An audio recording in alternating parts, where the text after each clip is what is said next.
भारतीय हिंदी सिनेमा ने एक से बढ़कर एक गीत दिए हैं। ये गीत हमारे जीवन का एक हिस्सा बन चुके हैं और जब भी हम इन गीतों को सुनते हैं तो उनमें खो जाते हैं, बहुत सारी यादों में खो जाते हैं। पर क्या आपको पता है कि अपनी मखमली आवाज़ों से उन गीतों को रोमानी बना देने वाले, उनमें अपने दिल का दर्द पिरो देने वाले जो सिंगर्स रहे हैं उनका क्या कनेक्शन रहा है, किस वजह से उन्होंने उन गीतों में अपनी अंतरात्मा को पिरो दिया, उन गीतों में अपनी ऐसी फीलिंग्स पिरो दी कि वो गीत सुपर हिट बन गए। बहुत ही प्रोफेशनल सिंगर्स होने के बावजूद इन लोगों ने उन गीतों के लिए कभी पैसे नहीं लिए तो कभी जज्बात में या दोस्ती के रिश्तों को निभाने के लिए या किसी को मोटिवेट करने के लिए या किसी का करियर बनाने के लिए भी इन लोगों ने उन गीतों को गाया। उन महान गायकों के कुछ दिलचस्प किस्से आपको सुनाने हमारे आज की स्टोरी में यही है खास। मैं हूं परवेज अहमद, आप देख रहे हैं रील की रियल स्टोरी। अभिवादन स्वीकार। हमारी इंडस्ट्री ने बहुत सारे महान सिंगर्स दिए हैं, लेकिन में अगर आप सबसे हम्बल इंसान देखेंगे या दूसरे के करियर बनाने के लिए फ्री में बहुत बार गाने गाने वाले एक महान इंसान की बात चलेगी तो सबसे पहले हम बात करेंगे मोहम्मद रफ़ी साहब की।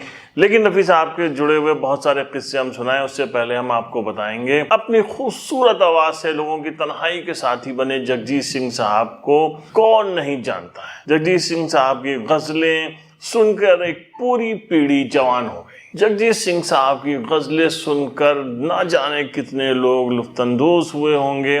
जगजीत सिंह साहब की गज़लें आज भी हम सबके दिलो दिमाग में रची बसी हुई हैं। लेकिन क्या आपको पता है कि जगजीत सिंह साहब और उनकी पत्नी चित्रा सिंह की एक लौती औलाद विवेक, जो कि 1990 में एक सड़क दुर्घटना का शिकार हो गए थे और इस दुर्घटना से दोनों पूरी तरीके से टूट गए थे। जहां चित्रा सिंह साहब ने उसके बाद गायकी बिल्कुल बंद कर दी और लेकिन जगजीत सिंह साहब ने कुछ सालों के बाद वापसी की और अपना दर्द पिरो दिया अपने गीतों में। 1998 में एक फिल्म आई थी दुश्मन, उसका एक बहुत ही मशहूर गीत था चिट्ठी न कोई संदेश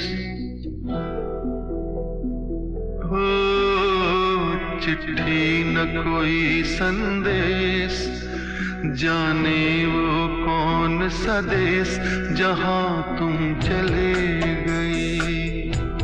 जगजीत साहब ने जब ये गीत गाया तो उस वक्त स्टूडियो में मौजूद सभी लोग रो दिए और उसके बाद जिसने जिसने ये गीत सुना वो रो दिया और जो जानता था कि जगजीत सिंह साहब के ऊपर क्या बीती है उसने सहज अंदाजा लगा लिया कि इस गीत के अंदर किस तरीके से उन्होंने अपने बेटे को श्रद्धांजलि दी है और अपना दर्द पिरो दिया है। और यही खास था कि जगजीत सिंह साहब ने जब ये गाना गाया, इस फिल्म में गाना बहुत पॉपुलर हुआ, बहुत हिट हुआ, लेकिन इसके लिए एक भी पैसा जगजीत सिंह साहब ने नहीं लिया। अब हम बात करेंगे 1964 के दौर की। उस वक्त एक फिल्म बन रही थी राष्ट्रीय प्रोडक्शन की, ताराचंद बड़जात्या इस फिल्म को बना रहे थे। फिल्म का नाम था दोस्ती, लेकिन उनके पास इस फिल्म को बनाने के लिए बहुत ही लो बजट था। लिहाजा इस फिल्म के लिए जब उन्होंने उस वक्त के बहुत बड़े म्यूजिक डायरेक्टर शंकर जयकिशन से बात की तो उन्होंने ये कहकर फिल्म को रिफ्यूज कर दिया कि इस फिल्म का बजट बहुत कम है,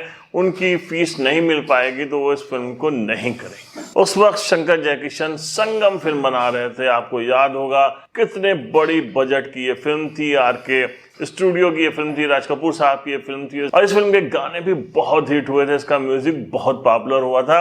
लेकिन उसी वक्त दोस्ती फिल्म बन रही थी और उस फिल्म का बजट इतना कम था कि इसके लिए बड़े बड़े म्यूजिक डायरेक्टर्स ने इनकार कर दिया था। उसी दौर में एक न्यू कमर म्यूजिक डायरेक्टर थे, हालांकि वो पारसमणि जैसी एक हिट फिल्म दे चुके थे लेकिन उनकी अभी बड़ी पहचान बननी बाकी थी। वो थी एलपी यानी कि लक्ष्मीकांत प्यारेलाल की जोड़ी। ताराचंद बड़जात्या ने जब इस मामले में बात की तो दोनों ही तैयार हो गए कि वो इस फिल्म को जरूर करेंगे, इस फिल्म का म्यूजिक जरूर देंगे। अब बजट इतना कम था कि इसके लिए सिंगर ढूंढे जा रहे थे तो वो सबसे पहले उनके दिमाग में आया कि रफ़ी साहब से फिल्म के गाने गवाए जाएं, लेकिन बजट ना होने की वजह से दोनों बहुत परेशान थे। एक दिन वक्त लेके दोनों रफ़ी साहब के घर पहुंच गए। बहुत शर्माते हुए उन्होंने कहा कि रफ़ी साहब इस फिल्म का बजट बहुत कम है, आपकी फ़ीस हम देने में अभी नहीं जो है सामर्थ हैं, तो लेकिन हमारी दिली इच्छा है कि आप इस फिल्म को ज़रूर करिए क्योंकि हमारे करियर का सवाल है। रफ़ी साहब सिर्फ मुस्कुराते रहे और उसके बाद उन्होंने पूछा कि जो है टाइम बताओ कि मुझे स्टूडियो कब पहुंचना है। यहाँ पे एक और उलझन थी और प्यारे लाल ने रफ़ी साहब से कहा कि धुन इस फिल्म के गाने और दूसरों के हम लोगों ने कंपोज कर लिए हैं, इस फिल्म की एक और धुन है लेकिन उसके ऊपर जो है वो समझ में नहीं आ रहा कि उसको कैसे कहा जाए, मजरू साहब से उस पर कैसे बात की जाए। तो रफ़ी साहब ने कहा ठीक है, मैं मजरू सुल्तानपुरी से बात कर लूँगा। मजरू साहब से रफ़ी साहब ने बात की। उसके बाद उस फिल्म की जो वो धुन थी, तो उस धुन पे मजरू साहब ने पहले ये लिखा कि आवाज़ मैं न दूंगा, आवाज मैं न दूंगा। फिर उन्होंने लिखा कि चाहूंगा मैं तुझे सांझ सवेरे, फिर भी कभी अब नाम को तेरे आवाज मैं न दूं। चाहूंगा मैं तुझे सांझ सवेरे, फिर भी कभी अब नाम को तेरे। बहुत ही खूबसूरत सॉन्ग था। और उसके बाद रफ़ी साहब तयशुदा टाइम के ऊपर स्टूडियो पहुंचे, उन्होंने ये गाना गाया और उसके बाद तो ये फिल्म जब रिलीज़ हुई तो क्या हिट हुई। बहुत ही लो बजट की फिल्म ने उस वक्त 2 करोड़ की कमाई की थी और उस साल के फिल्म फेयर अवार्ड जो है वो इसी फिल्म को और इस फिल्म के गानों को मिला था। बेस्ट सॉन्ग भी फिल्म फेयर के लिए यही चुना गया था, जबकि संगम के गाने भी बहुत बड़े हिट थे। संगम बहुत ज्यादा कमाई कर रही थी लेकिन सबसे ज्यादा पसंद जो किया गया था वो यही गाना किया गया था। और एक और खास बात, जब ये गाना रिकॉर्ड हो चुका उसके बाद एक लिफाफा दिया जिसमें कुछ रुपए रखे हुए थे, जब रफ़ी साहब को दिया गया सूरज चंद्र बड़जात्या की तरफ से, तो उन्होंने वो लिफाफा लक्ष्मीकांत प्यारे लाल को दे दिया और कहा कि अभी तुम दोनों को बहुत ज़रूरत है, जब आगे होगा तो देखा जाएगा। रफ़ी साहब ने बिना पैसे लिए इस फिल्मों के गाने गाए थे। ये फिल्म बहुत बड़ी हिट हुई थी। उसके बाद जो जोड़ी बनी उनकी लक्ष्मीकांत प्यारे लाल के साथ, तो क्या क्या गाने हिट हुए वो तो सब आप जानते ही हैं। इसी में एक और ख़ास बात बतानी है कि जब फिल्म हाथी मेरे साथी बन रही थी तो उसके सारे गाने किशोर कुमार ने गाए थे। किशोर दा तो 3-4 साल से लगातार एक से एक सुपरहिट गाने गाते हुए चले आ रहे थे राजेश खन्ना के लिए, लेकिन हाथी मेरे साथी का एक गाना था, नफरत की दुनिया को छोड़ के खुश रहना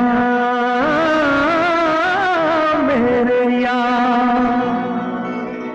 ये गाना जब कई बार किशोर कुमार ने गाया तो उनको मज़ा नहीं आ रहा था, बिल्कुल समझ में नहीं आ रहा था, तो उन्होंने कहा कि ये गाना आप रफ़ी साहब से गवाइए। तो प्यारे लाल ने रफ़ी साहब से बात की, फ़ोन किया और कहा कि इस फिल्म का एक गाना आपको गाना है। रफ़ी साहब ने कहा कि इसके तो किशोर दा इस फिल्म के गाने गा रहे हैं। तो उन्होंने कहा कि हाँ, लेकिन एक गाना उन पे सेट नहीं हो रहा है। तो रफ़ी साहब बहुत ही थोड़ा सा असमंजस में पड़ गए, लेकिन जब उनसे प्यारे लाल ने बताया कि नहीं, किशोर दा ही नहीं कहा है कि आप ये गाना गाइए, तो उसके बाद रफ़ी साहब तैयार हो गए, उन्होंने गाना गाया। और फिल्म में जब ये गाना बजता है तो पूरे हॉल के दर्शकों एकदम स्तब्ध रह जाते हैं। बहुत ही खूबसूरत, बहुत ही हिट गाना हुआ था और इस गाने गाने के लिए भी रफ़ी साहब ने कोई मेहनताना नहीं लिया था। तो इस तरीके के इन महान सिंगर से जुड़े हुए ऐसे बहुत सारे किस्से हम आपको सुनाते रहेंगे। हम मिलते हैं नेक्स्ट एपिसोड में एक नई स्टोरी के साथ। जय हिंद।